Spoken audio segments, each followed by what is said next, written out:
Bonjour à tous, on se retrouve aujourd'hui pour découvrir un jeu, Steam Watchers. Je l'ai bien prononcé ? Très bien. J'ai un accent anglais catastrophique. Non, mais c'était bien. Avec Jules, qui s'est déplacé de sa lointaine ville de Besançon pour venir jouer avec nous. Et avec Léonidas, qui s'est déplacé d'un petit peu plus loin, puisque tu viens de Paris. Exactement. Et tu vas donc nous expliquer ce jeu, nous le présenter. On a la chance de t'avoir à la table, on en profite. Ben, j'ai la chance d'être ici, moi aussi. Donc, en fait, Steam Watchers, c'est notre prochain Kickstarter, et c'est un jeu de type 4X ou 3X. Je connais pas trop la différence, mais enfin, il doit y avoir un X de moins, je suppose. Et donc, c'est un jeu de stratégie de conquête, contrôle de territoire, gestion de ressources. Donc, pas tout à fait le type de jeu qu'on a fait jusqu'à présent, mais on a amené ce qu'on aime bien faire, c'est-à-dire beaucoup de background, beaucoup d'illustrations, des figurines, etc. Voilà. Parce qu'on précise que habituellement vous faites des jeux qui sont lancés en financement participatif, pour l'essentiel, même pour tous, hein, ils sont tous passés par la case Kickstarter. Tout à fait. Ça sera le cas de celui-ci aussi, donc si vous regardez cette vidéo, vous savez que vous avez la possibilité de pledger le jeu sur Kickstarter, ça va se passer dans les jours qui viennent. Ça dépend à quel moment vous regardez cette vidéo, évidemment. C'est peut-être même maintenant. C'est sans doute même maintenant. Donc c'est la raison pour laquelle nous réalisons cette vidéo. Nous allons vous expliquer le jeu. On va également faire une partie. Donc vous allez avoir tout le matériel possible pour savoir si ça peut vous convenir ou pas. Et tu m'as dit que... Alors le précédent jeu que vous aviez fait, Enchanters, il était disponible en boutique. Enchanters. Merci de me corriger sur tous les accents, je compte sur toi. Il sera disponible en boutique. Oui, il sera disponible en boutique, Celui-ci, on ne sait pas encore. Celui-ci, on ne sait pas encore. Il a le potentiel, et c'est vrai que nos distributeurs ont déjà émis un intérêt. Oui. Donc, c'est possible. Ça va dépendre aussi du succès du jeu sur Kickstarter, parce qu'il faut qu'on voit si le jeu plaît, si les gens en ont envie. Mais il a le potentiel pour se retrouver en boutique également. Voilà. Puisque c'est vrai que c'est pas un jeu avec 1 milliard d'extensions, il y a un matériel contenu, c'est un vrai jeu de société, un vrai jeu de plateau, voilà, qui évoque des jeux comme Scythe, comme Rising Sun, comme Twilight Imperium, et voilà, c'est un petit peu dans cette catégorie-là que nous sommes. D'accord. Alors, de quoi s'agit-il ? Alors, de quoi s'agit-il ? Il s'agit... On joue des clans, des chefs de clans nomades qui vont essayer de faire survivre leur peuple. Le jeu se joue de 2 à 5. Le but du jeu, c'est d'être le premier à atteindre 10 ressources géothermiques. Alors, les ressources géothermiques, qu'est-ce que c'est ? Eh bien, dans ce monde gelé, recouvert de plusieurs mètres de glace, il y a une sorte de petit miracle qui s'est produit, c'est que il y a des colonnes de vapeur qui apparaissent un petit peu aléatoirement sur toute la surface de ce continent qui s'appelle Europa. Donc vous avez une idée de ce que ça peut être. Et qui... On ne reconnaît pas bien. Alors. Alors, ça a un peu changé, c'est vrai, hein, entre la montée des eaux due au réchauffement climatique, puis l'ère glaciaire qui a tout gelé. C'est un petit peu... Et le Brexit aussi, on dirait. Oui, voilà. Il y a eu le Brexit, là, oui, complètement. Donc, il y a différentes régions, et sur ces différentes régions, il va y avoir des colonnes de vapeur qui sont dues à un réchauffement souterrain intense qui fait dégeler le permafrost et qui permet... qui se manifeste par ces colonnes de vapeur. Et donc, en tant que chef de clan, vous allez devoir mener vos hommes à cet endroit-là, où vous allez pouvoir essayer de créer une ferme géothermique, faire des cultures et tout ça. Le problème, c'est que si vous restez trop longtemps dans ces zones, vous risquez de contracter ce qu'on a appelé le fléau, qui est une maladie... incurable, mystérieuse, qui rend les gens fous et qui peut les tuer. D'accord. Donc, le but du jeu, ça va être d'aller récupérer des ressources, construire des fermes, et être le premier à atteindre 10 ressources géothermiques, sachant que ce qui compte comme une ressource géothermique, c'est, vous voyez, il y a les zones qu'on verra apparaître, de zones de vapeur qui peuvent être de 1, 2 ou 3 étages. 3 étages de hauteur. On précise tout de suite que là, ce n'est pas le matériel qu'on aura dans la version Kickstarter. Absolument. Tu as un matériel provisoire, c'est encore un prototype. C'est un prototype. Il y a des chances qu'on ait... On ait des choses qui soient un petit peu plus évocatrices que cela. Voilà, et plus en accord avec ce que vous faites habituellement, parce qu'on connaît bien Mythic Games pour le matériel, en général, irréprochable, notamment sur le plan des figurines. Voilà. Alors, les figurines seront très proches de ce qu'on voit là, sauf qu'elles seront en plastique coloré, de la même couleur, mais... Et pendant le Kickstarter, il y a des tas de petits jetons en carton qu'on va peut-être pimper, améliorer, peut-être. Revenons à ça. Donc, on voit qu'il y a trois types de colonnes. Donc, si j'ai des unités qui se trouvent sur une zone avec des colonnes, eh bien, je marque un point par hauteur de colonne. D'accord. Donc là, par exemple, j'ai 3 points de géothermique. Si je contrôle une zone avec une ferme géothermique, c'est également un point. Voilà. Le premier qui arrive à 10 points, il a gagné. C'est simple. Voilà. Le premier qui arrive à 10 points. Si, à l'issue du nombre de tours du jeu, personne n'a atteint 10, c'est celui qui en a le plus qui gagne. Et après, il y a des moyens de départager. À l'issue du nombre de tours, il y a combien de tours dans la partie? Eh bien, le nombre de tours de la partie dépend du scénario qu'on a choisi. D'accord. Et donc, des cartes scénarios. Alors, il y aura plusieurs cartes scénarios, et en général, les scénarios varient de 3 à 6 tours. Nous allons jouer avec des scénarios d'introduction. Je pense qu'on va jouer avec l'Algue Miracle, qui est un scénario d'introduction, qui se joue en 4 tours. Chaque scénario, en fait, propose des règles d'installation, et des règles spéciales qui vont s'ajouter aux règles qui existent déjà dans le jeu. Voilà. Donc, le but est simple, ça va être contrôler les zones et éviter de se faire contaminer parce que chaque fois qu'on contrôle une zone, alors là je donne tout de suite une petite règle de contamination, chaque fois qu'on contrôle une zone, il va y avoir à la fin du tour, toutes les colonnes vont diminuer de 1, oui. Et quand ceci se produit, si on a des unités là, on se prend un point d'incubation. Et vous verrez que le marqueur d'incubation, il se trouve ici. Au début, ça va. Puis, au bout d'un moment, on arrive sur des zones qu'on appelle les zones de quarantaine.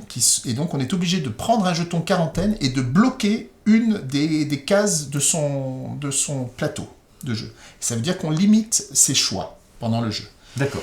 Et donc, si on tombe sur une deuxième zone de quarantaine, on en met une deuxième. Si on arrive ici, on élimine une unité, et définitivement, c'est-à-dire qu'elle ne rejoint pas votre réserve, elle est sortie de la partie, on ne l'a plus du tout.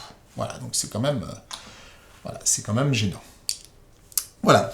Donc, la première chose à faire quand on joue, c'est de choisir, de déterminer au hasard qui est le premier joueur. Alors ça, nous l'avons déjà fait pour gagner un petit peu de temps. Le premier joueur, ça donc était Jube. Oui. Et Jube a choisi de jouer les Menro. Voilà. Alors, pourquoi as-tu choisi les Menro, Jube? Parce que dans le trailer, on a vu qu'ils avaient des ours. Et je me suis dit, s'ils ont des ours, ils doivent forcément être forts. Ouais. Et dans le trailer, on les voit à côté d'un train. Et je me suis dit, si je peux mettre mon ours à côté d'un train, j'aurais accompli une partie de ce que j'ai envie de faire dans ce jeu. Voilà. Je croyais dans la vie, donc pas tout à fait l'objectif du jeu non plus. Et donc sinon, leurs unités d'élite sont assez imposantes et la règle spéciale, c'est que leurs unités d'élite vont avoir un bonus de +1 quand elles vont quand elles vont soutenir. C'est ça. Avec donc le trait qui s'appelle champ de mine pour représenter le fait que ils ont miné les alentours, donc ça va être plus dur de venir les embêter. Exactement. C'est ça. Donc c'est une faction qui est liée à la nature, d'où les ours, qui peut également qui résistent mieux à la contamination. Ils peuvent exploiter des fermes qui ne les contaminent pas, mais qui contamineront ceux qui veulent s'en emparer. Et toi, Martin, qu'as-tu choisi? Alors, faut que tu me le prononces, parce que moi, je ne sais même pas où est le nom. C'est ça? Rheinfreistam? Rheinfreistam. Ah oui, c'est allemand. C'est nordique. Et donc, ma faction aura une attaque supplémentaire lors des offensives. C'est ça. Leurs unités valent +1 en attaque. Uniquement les unités d'élite. C'est-à-dire leurs gros chars, au lieu de valoir 2, puisque chaque unité d'élite vaut 2, les soldats valent 1, et bien là, quand il attaque avec ses gros chars, ils valent 3 d'attaque au lieu de 2. Rheinfreistam. Rheinfreistam. Bon, j'arriverai jamais. Précisons quand même qu'il y a 6 factions. Il y a 6 factions, tu as raison de le dire. Il y en aura 6 dans le jeu au total? Alors, il y en aura 6 dans le Kickstarter. Oui. Si nous allons en boutique, il n'y en aura que 5. Donc, nous offrons une faction pour les backers sur Kickstarter. Et peut-être même qu'il y en aura une 7e. N'en dis pas trop. Gardons un peu de surprise. Voilà. Voilà. Et donc, pour te déployer, tu vas devoir choisir une carte de déploiement parmi les 6 possibles. On choisit. C'est toi qui choisis. Et c'est secret. Non, c'est pas secret parce que tu vas la prendre et tu vas te déployer tout de suite. D'accord. Donc, chaque carte va t'indiquer 3 zones de déploiement, va t'indiquer tes ressources de départ, c'est-à-dire que tu vas avoir une colonne de 3 à placer sur une de ces 3 zones, et tu vas avoir 2 fermes également. Je vais jouer thématique. Comme je ne connais pas bien le jeu, je vais me placer sur les zones du haut. Je suis du nord, puisque je viens de ces régions-là. Voilà, très bien. Et donc, tu vois, tu as 3 zones. Donc, tu peux déjà placer un de tes petits soldats tout de suite pour repérer où elles sont. Donc, tu es sur le Rhineland, le Friesland et le Hollander. Voilà, donc en effet, bien du nord. Parfait. Tu as deux petites fermes qui valent chacune un point. Donc, je pars déjà avec un point de victoire. Voilà. Même un par ferme. 2, d'accord. Donc, Et alors, colonne. D'accord. Et tu vas avoir une colonne de 3 Oui. que tu dois placer également. Chaque zone peut contenir 5 unités de soldats, plus 2 bâtiments. Et une ferme, c'est un bâtiment. Donc si tu mets une deuxième ferme, si tu as déjà 2 fermes, tu ne peux pas en mettre une troisième, ou alors tu es obligé d'en détruire une, ce qui est un peu bête. Voilà. Et les bâtiments, le type de bâtiment qu'il y a des fermes, il y a des tourelles de défense, Oui. et il y a des balises qui te permettent de contrôler une zone sans avoir d'unité. Les balises, ce sont celles-là. Et vous les avez en nombre limité. D'accord. 5 unités, 2 bâtiments. 5 unités, 2 bâtiments. Donc là, il a 5 points de victoire. Donc c'est les points de victoire avec lesquels on commence. Vous commencez avec 5 points de victoire. 3 plus 1, 5. C'est l'explication de notre position à 5 sur la piste C'est de ça, score. c'est ça. D'accord. Exactement. Et ensuite, tu dois placer le reste de tes unités. Alors, ça, c'est ta réserve, mais tu ne commences pas avec tout ça. Alors, pour le Rheinfreie Stamm, tu places 9 unités normales et normalement une unité d'élite, mais comme grâce au scénario, tu vas pouvoir en placer 2, ça fait 9 unités normales et 2 unités d'élite que tu dois placer parmi tes 3 zones de déploiement. Une fois que tu t'es déployé, tu vas devoir réserver ta place dans le conclave. Alors, je vais expliquer ce qu'est le conclave. Vous jouez des chefs de clan, et chaque tour, c'est approximativement une année sur la Terre. Et en début d'année, les chefs de clan se réunissent lors d'un conclave et s'attribuent des rôles pour l'année à venir. Ils s'entendent pour ce qu'ils vont faire.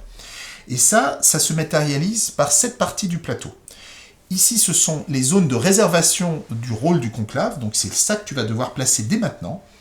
Et ça, ce sont les rôles. Alors, de 2 à 5 joueurs, on va jusque-là. De 2 à 4 joueurs, je veux dire. Si on était 5 joueurs, on rajouterait un overlay ici pour rajouter une zone. Alors, voilà les différents rôles. Et donc c'est vraiment important, il faut bien se concentrer. Quand on est ici, on est guetteur. C'est-à-dire qu'on guette l'apparition des colonnes de vapeur. Et on va pouvoir les influencer. Concrètement, comment ça se passe? Sur ces cartes-là, il va y avoir une zone avec une apparition d'une colonne de 1 à 3. Si on est guetteur, on pioche 3 cartes, on en remet une sous le paquet, et on en garde 2 en main, et immédiatement, on va en jouer une parmi toutes celles qu'on a. L'autre carte, on la garde. Si plus tard, on redevient guetteur, les cartes qu'on récupère s'ajoutent à sa main, il n'y a pas de limite, et donc on a un choix de plus en plus important parmi ces cartes-là. Voilà. Ça, c'est le rôle de l'archon. Quand on est archon, on est un petit peu, parce que vos chefs de clan, ils ont aussi une affinité avec la nature, ils ont des capacités un petit peu extrasensorielles. Ils vont avoir une influence sur les événements de l'année. Donc tu vas piocher, l'archon va piocher 2 cartes événements, il va en remettre une sous le paquet, encore une fois, il va choisir l'autre qui va l'appliquer. L'archon, en général, alors les événements ont des effets importants, qui vont être souvent négatifs pour les autres joueurs, mais pour l'archon, ils vont être bénéfiques. Donc ça, c'est également... Quand on arrive sur ce troisième endroit, alors le jeton qui est ici est provisoire, en fait, il ressemblera à ça, ça sera plutôt un bateau à patins de glace. Hein. C'est ce qu'on appelle le légat, et c'est là qu'on va faire un contrat avec les caréneurs qui est l'espèce de faction qu'on ne joue pas, qui a le contrôle des mers de glace. On va faire un contrat pour récupérer ce jeton et le poser sur une mer, et on aura le contrôle de cette mer. C'est-à-dire qu'on pourra se déplacer d'une zone côtière à n'importe quelle autre zone côtière de cette mer. C'est le seul moyen de passer par la mer? Non, on peut aussi le faire par des contrats individuels, mais ça vous coûte un jeton que vous placez ici. D'accord. Voilà. Mais ça s'ajoute aux éventuels contrats que vous feriez. Donc si vous voulez contrôler beaucoup les mers, ça facilite d'avoir ça. Il peut y avoir des geysers dans la mer? Non, il n'y en a pas. Il n'y en a que sur la Terre. Le 4e position, c'est une position à nouveau de guetteur. Si personne ne s'est mis sur l'une des deux, on pioche simplement une carte et on applique tout de suite son apparition au lieu d'avoir ce petit contrôle. Et enfin, la dernière position, c'est la position du primus. Quand on récupère cette position, il y a 2 effets. D'abord, on est immunisé à la démoralisation. Donc vous verrez que quand on perd un combat, le vaincu est démoralisé, ça a des effets. Donc on est immunisé à cet effet-là. Et la deuxième chose, c'est que immédiatement, on va pouvoir choisir pour le prochain tour le rôle qu'on veut avoir. Et on est sûr de l'avoir. Voilà. Donc si on dit le prochain tour, je vais absolument être Watcher, je suis là. Donc ces rôles qu'on voit là vous donnent un petit avantage sur le tour à venir, mais ça détermine aussi l'ordre du tour. C'est-à-dire qu'ensuite, une fois qu'on s'est positionné, on va jouer selon l'ordre que je viens de passer là. Donc toi, Martin, comme tu es le deuxième joueur, tu es un dernier joueur, c'est toi qui vas placer en premier ton jeton et réserver le rôle que tu veux avoir pour le prochain tour. Eh bien, je vais prendre la première place. Je vais me placer, je vais regarder un petit peu l'arrivée des colonnes. Très bien. Donc tu te places là. C'est ensuite à toi, Jube, de... Je me déploie. Alors maintenant, on te passe, il a gardé sa carte de déploiement. Ensuite, je te passe les autres cartes qui restent, donc il y en a 6, et tu choisis une zone de déploiement. À toi de voir si tu veux être près de Martin, ou si tu veux être éloigné. Et le jeu fonctionne vraiment aussi bien à 2, 3, 4 ou 5. C'est aussi l'intérêt de cette mécanique. Je vais prendre la carte déploiement 6, qui permet d'être présent à 2 zones différentes, donc en Aragon.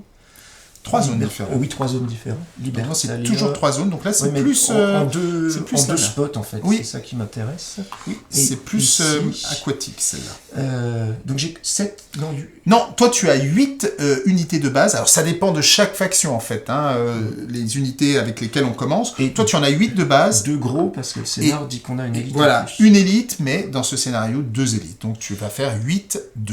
Et le petit jeton, alors cela signifie que quand tu prends cette zone de déploiement, tu peux placer un contrat sur une des mers directement. Donc tu prends ton contrat, tu le places. Je le place sur une des mers. Donc si sur une des zones de mer. Genre vers où je suis, ce serait moins bête qu'autre chose. Voilà. Et donc tu occupes une des 2 zones. Alors ça, on verra ça après, mais pour avoir l'accès des mers, il faut avoir un jeton caréneur, donc un contrat avec les caréneurs, sur une des mers. À moins de 5 joueurs, il y a 2 zones, deux zones accessibles par mer. Donc s'il y a 2 contrats posés, plus personne d'autre ne peut aller dans ces mers. Voilà. Alors, ce qui signifie que maintenant, il pourra utiliser cette zone pour se déplacer exactement plus loin. Il pourra aller d'une zone côtière à n'importe quelle autre zone côtière de cette mer, sachant qu'on ne peut pas débarquer sur une zone de montagne. On est obligé de débarquer sur une zone de plaine. Voilà. La zone de mer, on voit qu'elle s'interrompt ici, c'est ça? C'est ça, voilà. Exactement. Et ces petits points-là? Ce sont des détroits. Cela veut dire que ce sont des zones adjacentes pour le déplacement à pied. Bon, vous avez fini de vous déplacer, donc avant de finir l'installation et donc de déterminer au hasard les 3 colonnes qui vont apparaître, il faut retirer du paquet de jeu toutes les zones qui correspondent à vos zones de déploiement. Enfin, ouais, c'est-à-dire. Bien sûr. Alors, et comment on le fait? Tu vois, il y a des petits chiffres qui apparaissent ici. Donc là, on voit que ça, c'est les zones de déploiement 1, 2 ou 3. Vous, quelle est votre zone de déploiement? 6 et 5. 5. Donc je vais retirer toutes celles où il y a 5 et 6. Voilà. Ok. Maintenant que vous vous êtes positionné, il faut terminer la mise en place. Et le scénario dit que y a 3 colonnes de vapeur qui vont apparaître. Donc là, il n'y a pas d'histoire de guetteur. Elles vont apparaître aléatoirement. Et ça va être les 3 premières cartes que nous allons tirer sur la pioche des colonnes de vapeur. Tu veux les prendre? Donc on a... il faut y retourner. C'est le Thunder Yeeland. Ça m'arrange. C'est ici. Voilà. Et c'est une colonne à 3. On a le Commonwealth avec une autre colonne à 3. Eh ben dis donc, tu es gâté. Hein. Et on a la Girondie, une colonne à 2. Bon, c'est pas si mal non plus. Hein. Non, mais lui, il a quand même le contrôle des mers. Il peut y aller aussi. Hein. Une fois qu'elles sont tirées, d'ailleurs, on les défausse. Voilà. Précisons, puisque là, on vient de finir la mise en place, les règles spéciales de ce scénario, hein, l'algue miracle, c'est que chaque fois qu'un joueur gagne un combat, il s'empare de la carte de l'algue miracle. En tout cas, pour la première fois. Donc, imaginons que tu affrontes Martin, que tu gagnes. Tu vas récupérer cette carte spéciale. Et cette carte, elle te donne 1 point de ressources géothermiques de plus. Si Martin veut la récupérer, il faudra qu'il gagne un combat contre toi. La carte lui vient. Toi, tu n'as plus cette ressource. Toi, tu as un point de plus à ce moment-là. Et le dernier tour, puisque c'est en 4 tours, hein, ce scénario, tu auras 2 de plus. D'accord, oui, donc ça permet d'accélérer, c'est un scénario court. C'est un scénario court. Est-ce qu'il y aura une vraie algue lors du Kickstarter en stretch gold ou... Peut-être. Une algue contaminée. Tu peux dire n'importe quoi, il y a peut-être des chances que ça arrive en scénario. Voilà. Donc, une fois que nous avons fini cela, on va passer à la phase du conclave. Alors, la phase du conclave, on va regarder dans la colonne de réservation du conclave, des ordres, qui est en tête, qui est au début, c'est toi. Martin. Donc, on te fait passer ici, et là, donc, tu fais... voilà, tu observes les colonnes, tu pioches 3 cartes colonnes, il y en a une que tu vas choisir qui va se retrouver sous le deck, et il y en a 2 que tu vas conserver, et surtout, tu vas en jouer une tout de suite, et il va y avoir une apparition d'une nouvelle colonne. Nous avons une colonne, de 3. Non, Istra. Oh là. Istar, pardon. Oui, non, Istra. Ah oui, c'est la pliure qui me fait Oui, mal c'est dire. Istra. Il me semblait bien. Donc là, c'est plus vers l'est, hein, c'est sud-est même. Donc Ok, c'est à moi, je maintenant fais c'est ma à phase toi, d'archonte. tu fais comme ça, donc tu pioches 2 cartes archontes. Alors là, les cartes sont en anglais, mais Oui. bien entendu, le jeu sera en français Donc, et en anglais. on a un joli dessin, du texte d'ambiance en italique, et puis après, il y a le... Donc, ce tour, les joueurs... Je le dis à haute voix. Hein. Oui. Et, ce tour, les joueurs peuvent faire une marche forcée et entrer dans une zone de montagne. Alors que normalement, la zone de montagne bloque la marche forcée. Ouais. Donc, c'est une première option. Et l'autre, dans l'ordre de la piste du conclave, chaque joueur bouge jusqu'à un de ses soldats vers une zone adjacente, ou bien vide ou bien contrôlé par lui-même, et l'archonte peut bouger autant de soldats qu'il le souhaite d'une zone. Au lieu que ce soit un, je peux bouger tout un gros tas. Je vais prendre celle-ci, la deuxième, parce que l'autre, je ne vois pas beaucoup d'avantages pour moi pour l'instant. Et l'autre, cette carte-là, on la garde parce que c'est également le marque-tour. En fait, Oui, voilà, quand il y aura eu 4 cartes jouées, donc on les met quelque part près du plateau, voilà, quand il y en aura eu 4 jouées, eh bien, la partie est terminée. La troisième phase, il n'y a personne qui l'a mise, donc il n'y a pas de légat, il n'y a pas de contrat des mers. Quand il n'y a personne sur une zone de vapeur, on tire une carte et elle apparaît aléatoirement, avec juste une carte, tu la retournes. Alors, c'est en Morava, et c'est un truc à 2, un puits à 2. Voilà. Ok, il y en a pas mal. Ben ça va, c'est giboyeux Parfait. chez toi. Et pareil, il n'y a personne sur le Primus, donc c'est terminé. Eh bien, une fois que ceci est fait, on va passer à la phase des ordres. Donc, dans ce jeu, vous avez 9 jetons ordre et 3 types de jetons, et donc vous avez 3 jetons par type d'ordre. Vous avez d'abord les jetons, alors on va faire plus simple, les jetons leurre, qui sont, en fait, qui ne font rien du tout, que vous ne placez quand rien d'autre ne vous intéresse. Hein. Ou pour bluffer. Ou pour bluffer, exactement. Vous avez 3 jetons de mouvement. Donc c'est la flèche. C'est la flèche. Donc ça vous permet de vous déplacer, n'importe quelle unité qui se trouve dans la zone d'ordre vers une zone adjacente. Que ce soit une plaine ou une montagne d'ailleurs. Donc un déplacement.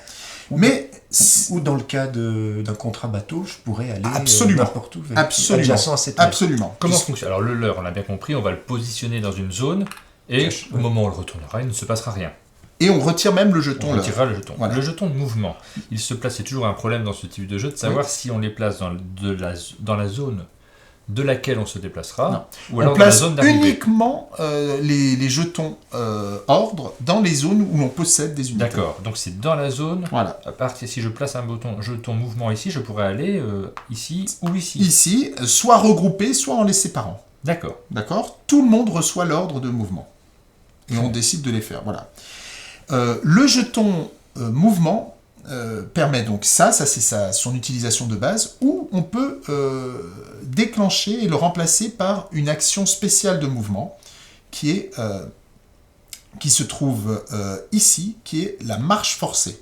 Oui. Qu'est-ce que la marche forcée ? Ça veut dire, alors on voit qu'il y a -1, ça veut dire qu'elle coûte un algofuel, des ressources d'algofuel, et ça permet de se déplacer de 2 zones de plaine. Mais on ne peut pas se déplacer dans les montagnes avec cette marche forcée. Mais si par exemple tu fais une marche forcée d'ici, tu peux dire que au lieu de faire un déplacement, tu fais 2 déplacements. Ou tu peux dire qu'il y a un groupe qui fait 2 déplacements et l'autre qui se déplace de 1. Mais si tu fais 2 marches forcées, en séparant tes troupes, tu dis que par exemple il y en a un qui va faire 1, 2 et l'autre qui va faire 1, 2, tu payes 2 algofuels puisque tu as fait 2 marches forcées. Avec un seul jeton. Avec un seul jeton. Voilà. Donc ça c'est... Ces jetons sont juste à côté de ton plateau, tu les utilises si tu en as envie en remplaçant ton mouvement. Alors ces jetons, si tu l'utilises dans son utilisation normale, tu le retires, tu te déplaces de 1. Si tu veux l'utiliser avec une capacité spéciale, tu es obligé de poser ton jeton de capacité spéciale sur ton tableau pour indiquer combien tu consommes d'emplacement de capacité spéciale. Donc tu en as 3, toi. Donc tant que tu en as 3, tu pourras après, si tu as un autre jeton ordre, tu pourras refaire une marche forcée. Si tu utilises une autre capacité spéciale, par exemple celle-ci, tu devras la poser là, et ça veut dire que jusqu'à la fin du tour, tu n'as plus de capacité spéciale. Mais à la fin du tour, tu les récupères. Et tu pourras les jouer au prochain tour. Très bien. D'accord ? Voilà. Donc, le dernier ordre, c'est l'ordre de défense. Donc, quand il est révélé, les unités qui s'y trouvent ont un bonus, tant que c'est apparent, de +1 à leur force d'attaque. Et si on veut l'utiliser d'une autre façon et le remplacer par... on peut remplacer un ordre spécial par une tourelle de défense. Donc la tourelle de défense, elle va donner un bonus permanent de +2. Mais attention, si quelqu'un s'empare de cette zone, le +2 sera pour lui. La tourelle n'est pas détruite, elle est neutre, elle n'a pas de couleur. Donc elle n'a pas de coût de construction, il faut juste avoir posé le jeton et elle reste jusqu'à la fin de la partie. Elle reste jusqu'à la fin de la partie, on convertit quand même le jeton de défense par un jeton de... Il est perdu ? Il est perdu. Enfin, il est perdu. Ça consomme pour le tour. Pour le tour. Ah oui, on récupère un nouveau 3 jetons. Absolument. Une autre capacité spéciale, c'est de faire une mobilisation. Donc, si je remplace un jeton de défense par une mobilisation, donc je place le jeton spécial mobilisation sur mon emplacement de capacité spéciale, à ce moment-là, je peux recruter, alors là je l'ai fait avec des verres, je peux recruter 2 unités normales parmi ma réserve, ou une unité d'élite. Donc j'augmente le nombre de troupes à disposition. Ça, c'est la mobilisation. Et enfin, chaque clan possède des capacités spéciales. Donc pour toi, c'est une mobilisation spéciale. Au lieu de recruter 2 bonhommes, tu peux recruter 4 troupes. Ou alors, en unité d'élite, c'est pareil ? Non, c'est uniquement, ça ne marche que pour cela. Ça, c'est ta capacité à toi. Le dernier ordre spécial que tu peux faire, c'est ce qu'on vient de voir, ce que tu as fait toi-même, c'est le contrat avec les caréneurs. Donc, c'est pareil, tu remplaces un jeton défense par un jeton spécial de contrat. Tu poses le contrat là, et tu as le droit de poser un... D'ailleurs, c'est c'est ça. Okay. Tu as le droit de poser un de tes... Alors, parce que tout le monde n'a pas le même nombre non plus. Un de tes jetons, alors ils seront pas comme ça, ça aussi c'est un prototype, ils auront un petit symbole. Un de tes jetons de contrat sur une mer à un emplacement libre. Sachant que à 2 joueurs comme vous, il n'y a que 2 emplacements libres par mer. Donc tu pourrais te mettre là, et donc tu aurais toi aussi. Sur un emplacement adjacent, j'imagine. Non, n'importe laquelle, n'importe où. Même très éloigné de tes troupes. Ça ne sert pas à grand-chose. Tu places Quand je dis un jeton, c'est même pas un jeton. C'est un jeton par havre que tu contrôles. Donc ça pousse aussi à contrôler des havres. Là, combien de havres contrôles-tu? Tu en contrôles un. C'est ça le havre. D'accord. Si tu contrôlais également ici là, le Commonwealth, pour un ordre de contrat, tu aurais droit de placer directement 2 jetons de contrat sur des mers. Tu pourrais dire ici et ici. Mais comme je n'en ai que 2, je peux les déplacer par la suite? Oui, tu peux les déplacer par la suite. Et une dernière chose à dire, c'est que quand on contrôle 2 mers adjacentes, elles sont considérées comme une seule mer. Donc tu peux très bien partir d'ici D'accord. Et en un seul mouvement, aller attaquer ici par exemple. Ou alors aller débarquer ici, tu vois. Donc on voit que les mers sont... c'est vraiment une façon de se déplacer assez rapidement. Assez stratégique. Et stratégique, voilà. Donc on va révéler tous nos ordres. Tous vos ordres. On a quasiment fait le tour des règles, il nous reste à comprendre un peu les attaques. Le combat, et là, le reste, vous l'avez vu.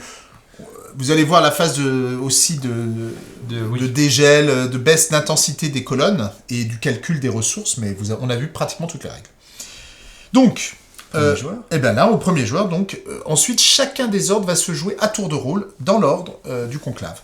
Donc, ce que je te propose, c'est de simuler une situation de combat. Je pense que pour l'explication, ça sera pas trop mal. Je pense qu'il va, voilà, je pense qu'il y en aura une. Il y en aura une. Ne t'inquiète pas. Voilà. Ne t'inquiète pas. Donc je fais une marche forcée, je place ce mouvement-là, je dépense un anneau fuel. Voilà. Je me déplace ici. Donc il y a des unités qui peuvent se déplacer de 2. Voilà. Et des unités qui peuvent se déplacer de 1. Voilà, c'est ça. Donc, comme ceci, par exemple. Et est-ce que tu déplaces ton char? Et le char va rester en protection de cette zone qui est très importante. Ok, tu retires ton jeton ordre, tu as fini ton ordre, voilà. C'est aussi simple que ça. Et voilà. Et maintenant, c'est à toi, Jube. Voilà, on va tester une situation de combat. Hein? Donc, je vais prendre mes petits gars, là, que j'aime bien.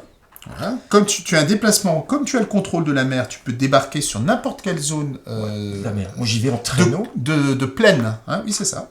Alors, en traîneau à patin à glace.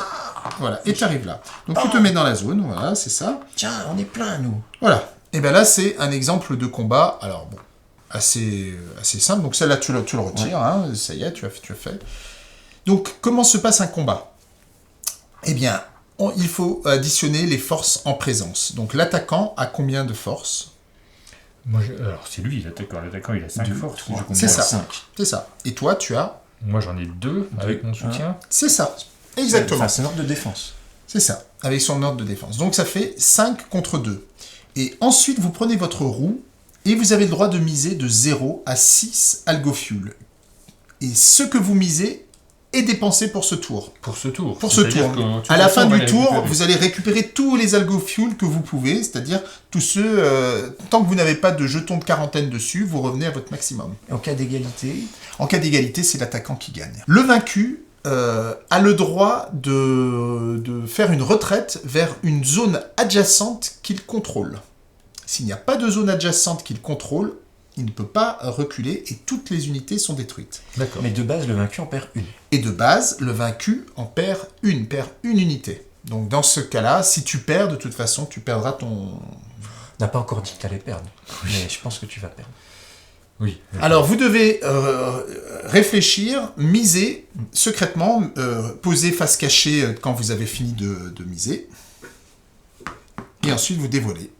Voilà. Moi, j'ai mis 0. J'ai mis 3 pour être sûr de gagner ce truc. Donc, tu l'as forcé à dépenser 3 algofuel.